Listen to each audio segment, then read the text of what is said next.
Hey guys, the second week PGI.S's Pick'Em Challenge has finally begun.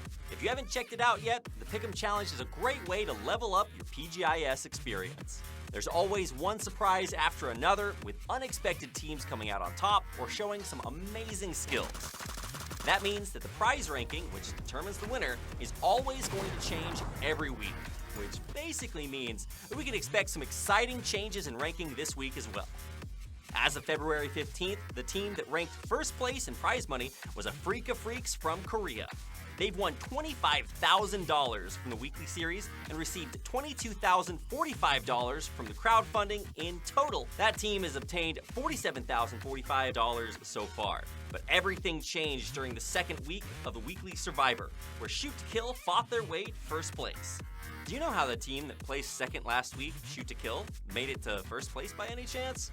Well, in the first round, Shoot to Kill obtained $10,000 from winning the chicken dinner.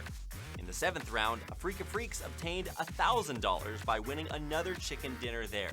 And that's how Shoot to Kill turned the tables and ranked up to first place. Alright, let's check the status of the Pick'Em Challenge for Week 2. It will be choosing a team that you think will win a chicken dinner in the 10-match weekly final. As of midnight on February 19th, a total of 234,232 of you have participated in the weekly Chicken Winner Pick'Em Challenge. Let's see who will win the chicken dinner for this week's weekly final. Want to look at the votes for the weekly chicken winner? As of February 19th, 4 a.m. is standing tall in first place with a total of 55,381 votes. That's about 23.6% of the total votes.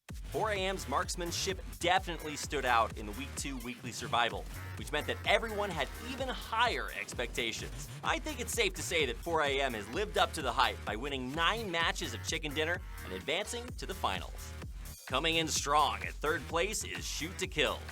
On February 15th, only about 1,322 of you had voted for Shoot to Kill, which was only about 3% of the vote. However, as time passed, more and more people have been attracted by Shoot to Kill's incredible performances. Maybe it's because they got that chicken dinner in the weekly survival. On February 19th at midnight, Shoot to Kill's votes had skyrocketed to 37,716. That's 16.1% of your total votes and ranks them in third place after 4 a.m. and Sonics. And the votes are only going to go up, even right now. You know that if your prediction is correct, you can earn 25,000 EP, right? So if you voted for 10 teams and all 10 of those teams win chicken dinners, you'd be able to earn a total of 250,000 EP. So, should we check out the weekly finals top 4? The total vote counts as many as 670,687 votes. Which team do you think 670,000 people expected to be in the top 4? Coming in first was 4 a.m. Second was Sonics, third was Shoot to Kill, and fourth was Gen.G. 4 a.m. has almost 21% of the total votes. That means almost 140,000 people thought 4 a.m. would advance to the weekly final. Since they placed third in the last weekly final, I think it's fair to expect an even higher ranking in the weekly final this week. The first team to win chicken dinner was Shoot to Kill in the weekly survival for Week 2. Shoot to Kill, who placed 7th as of February 15th, came in third place and had an incredible impact in that match. I am so excited to see their performance in this upcoming weekly final. Unfortunately, the ranking for Gen.G is slightly declining. As of midnight on February 15th, Gen.G was in second place, but currently they've fallen to fourth. But it's totally reasonable to look forward to them in this upcoming weekly final. Tianba, who have been competing for the landmark Jorgapol, have been eliminated from the weekly final, and Furia, who also used Jorgapol as their landmark, have been eliminated.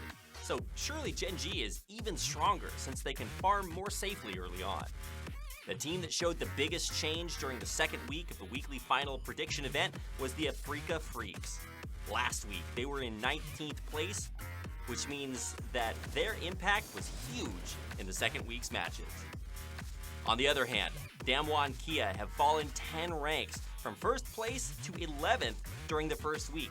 And during the second week's weekly survivor, they have lost their way to the finals. It's fair to say that Damwon Kia players will need to show some improvement in the future. It's nice to support the teams that have been voted the most by the majority, but don't you think that watching the match to check out the team spirit and how they're performing is the most important thing?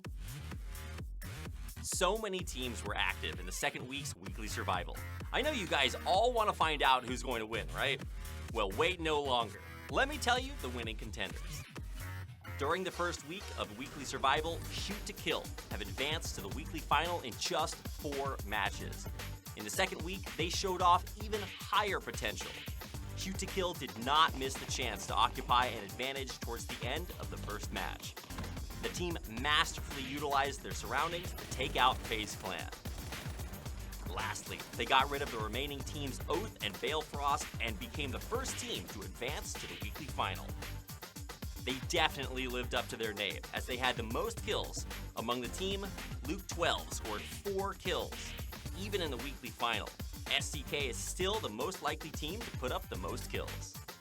Once again, Gen.G is the first Korean team to advance to the weekly final. Boasting strong firepower from the very start of the game, Gen.G is a strong contender for winning. However, during the second half of the game, there were more moments where the team's strategy fell off earlier than expected because they couldn't escape from the difficult locations they selected. So they placed 5th in match 1 and 10th in match 2. They have really suffered from dropping ranks. But you know Gen.G isn't going to back down without a fight, right? When the blue zone shrunk in favor of Gen.G, Pio took out infantry and came one step closer to the win. Amazing shots from Onyx played a crucial role in winning, with 733 damage, and that type of performance led Gen.G all the way to the weekly final. Multi-Circle Gaming, who placed 32nd in the ranked decision match, finally advanced to weekly survival week 1. Because they were bottom 16, their weekly survival week 1 chances seemed to have gone up in flames. However, during week 1 of the bottom 16 ranking determination match, the team placed 4th and advanced to the week 2 weekly survival match 5 for the first time. Since this is their first time to enter the weekly survival, they really used their struggles for motivation to become even more determined. Multi-Circle Gaming's performance has exploded once they have made it to the top 3. With Oath and Detonation Gaming White's engagements, the situation only played out in favor of Multi-Circle Gaming. In a breathtaking situation, the only player remaining was Malofo from Detonation Gaming White. In the end, Multi-Circle Gaming took out Malofo and won the chicken dinner. They were able to advance to the weekly final on their very first try in the weekly survival match. Afrika Freaks were the champions of weekly final week 1. However, Afrika Freaks continued to place lower and lower because they suffered from loss of team strategy during the beginning of each match. They really woke up during match 7 though. The Afrika Freaks took out Jayers from Attack All Around, who rolled up on them in a car, and also eliminated FaZe Clan's Gustav and 8C, who were hiding in the smokes. During Phase 9, with smokes in between, Akkad the God wiped out TSM with some insane shots and won chicken dinner at the end. Akkad led the team to the win and scored 8 kills and put up 1,325 damage by himself. Aren't you guys excited to see the Afrika Freaks' aggressive plays during this weekly final? There was a team that showed some outstanding strategies during weekly survival week 2. And that team is Virtus.pro. Virtus.pro have attempted the concept of moving along, which no other team has really been able to execute. Not once but twice, the team members moved side by side. Although they were unable to get the chicken dinner, that's quite a high rank, don't you think? They placed top 2 by gaining an advantageous position during match 13, so it was worth hoping for their win. Because they were so close to winning chicken dinner, they kept a wide angle and looked out for Buriram United Esports. After a breathtaking fight, they were able to take over and win a chicken dinner. Out of the 11 kills, Spyro scored 4 kills, which helped tremendously towards the win. For that, they were able to enter the weekly final for 2 consecutive weeks. There's a team that have been suffering from being just outside the threshold of winning. Buriram United Esports could not escape from placing second. So in match 14, the team was even more careful and serious in planning their game strategy to improve their ranking. However, when there were only 5 teams remaining, only Konaxi was left from Buriram United Esports, so their chance of winning was almost impossible. But Canaxi was a one-man army in that game and even took out Furia. They made it to top 2 this time as well, but their positioning was not very favorable. However, they moved from smoke to smoke and focused on unforeseen spaces from Division X Gaming to win the chicken dinner. Buriram United Esports have finally escaped the nightmare of being second place. Canaxi came up huge, scoring 6 kills. Do you think the team will be able to wake up from their nightmare of being second place in the weekly final too? I can't wait to find out. So, have you picked a team yet? I hope so, because it's time to vote for which team you're going to support. And don't forget, your Pick'Em Challenge votes are due by Saturday, 7 p.m. Korea Standard Time every week. The team you vote for could be the final winner out of the 16 total teams during the weekly final. So don't forget to use your vote if you have one. Deal?